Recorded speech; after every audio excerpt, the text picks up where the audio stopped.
2대 악법 저지와 3대 청와대 게이트에 대해서 국민들과 당원들과 함께 강력하게 투쟁해 나가자는 말씀을 드립니다. 이번 민주주의 파괴의 3대 청와대 게이트는 용납할 수 없습니다. 특히 청와대의 지방선거 개입 그리고 선거 여론을 조작한 사태로서 민주주의의 근원적으로 민주주의를 훼손하는 부정선거입니다. 민주주의를 파괴하는 문재인 정권에 대해서는 헌법을 지키고 정의를 바로 세우기 위한 투쟁을 강력하게 진행하겠다는 말씀을 드립니다. 청와대는 어제 오후 청와대의 울산시장 선거 개입 의혹과 관련해서 전 울산시장 김기현 첩보를 제보받았다라고 발표를 했습니다. 그러나 제보자는 외부인이 아니었습니다.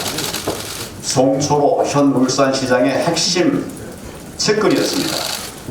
그는 정부의 요구에 따라서 제보했다고 밝혔습니다.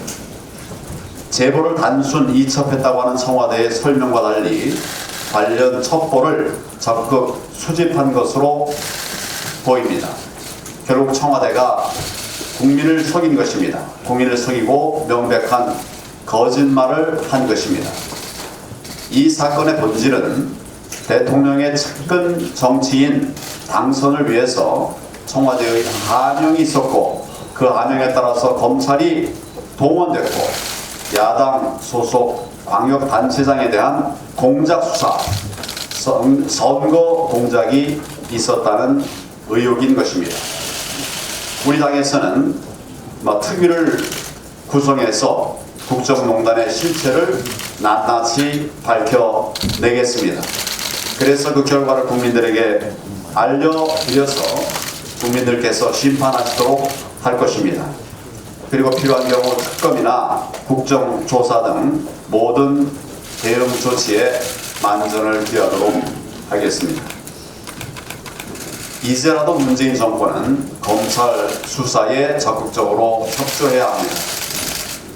그런데 이 정권은 거꾸로 경찰 또 일부 언론 등을 통해서 검찰에 대해서 일제 공격에 나서고 있습니다. 적반하장입니다. 검찰개혁의 요체는 검찰의 정치적 중립성과 독립성을 확보하는 것입니다. 그 잣대는 살아있는 권력에 대해서도 과감하게 수사할 수 있어야 한다는 것입니다. 이런 점에서 윤석열 검찰은 검찰개혁의 새로운 이정표를 세우고 있습니다. 이런 검찰에 대해서 격려하기보다 오히려 억압하는 것을 보면 문재인 정권이 공수처를 만들려고 하는 진짜 의도가 무엇인지 분명히 드러납니다.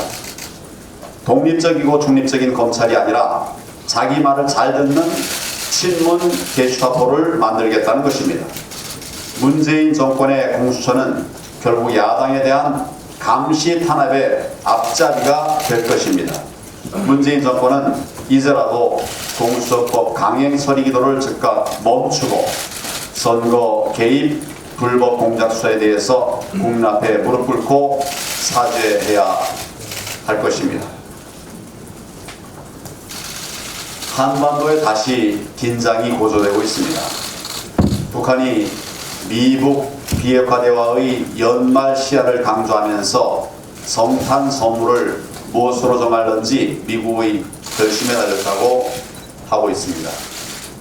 같은 날 김정은은 백두산을 찾아서 중대 결심을 앞두고 있다고 하는 메시지를 전했습니다. 미국이 새로운 계산법을 내놓지 않는다면 새로운 길, 곧 핵 개발과 무력 도발의 길을 계속 가겠다는 협박입니다. 이에 대해서 트럼프 대통령은 김정은을 다시 로켓맨이라고 부르면서 북한이 비핵화 합의에 부응하지 않으면 필요할 경우 북한의 무력을 사용할 것이라고 밝히기도 했습니다. 이대로 가면 북한은 연말 연초부터 미국을 상대로 ICBM 발사 등 대대적인 무력 시위를 재개하고 또 우리에 대해서도 도발해올 가능성이 높습니다. 문재인 대통령은 집권 이래 북한 폐기와 북핵 폐기와 관련해서는 중재자를 자처하면서 사실상 이 문제를 미국과 북한의 손에 내맡겨 버렸습니다.